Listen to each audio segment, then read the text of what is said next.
Hello mga mi, another day na naman. So ito, busy ako mga ilang araw na. So ito, pumunta ako ng PhilHealth ng Calamba. So may nasikaso lang ako kasi syempre napag-utusan ako.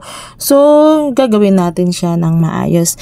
So, hindi nga ako masyadong nakapag-vlog, nakapag-edit mga mi kasi naging busy nga ako. So, ito na, magbabalik na ako mga mi. Sorry na, pasensya na po. Ito na, magbabalik na ako.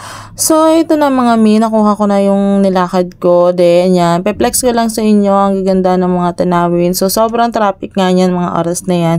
So, fast forward na tayo. Ito na, nasa bahay naman na ako.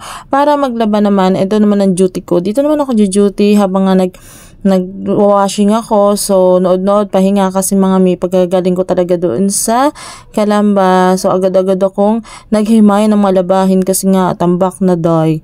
So, yun. Ito, inunti-unti ko na. So, buti na lang mabilis and malakas yung tubig. So, ang hilig ko sa Saudi, diba mga mi? So, ngayon nga 2024, ang goal ko is maging lalo pang pagbutihin, maging masipag pa lalo at lalo magpursige. Kumbaga, maging flexible ang katawan, magawa ko lahat mga gagawin ko, yung pagbablog, pagiging asawa at ina sa anak ko. So, ayun, mga housewife, kumbaga, kailangan ko makayanan lahat mga trabaho.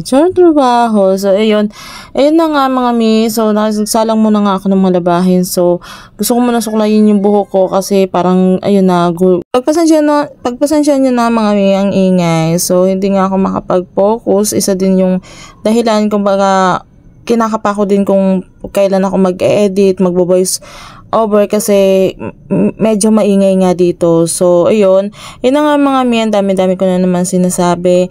So, magpapahinga muna ako dahil natapos na akong maglaba, na isampay ko na lahat mga mi. Pinas-forward ko na para hindi na tayo, baka abutin pa tayo next year. So, ayan na lahat ang mga nilabahan ko. So, yun lang mga mi.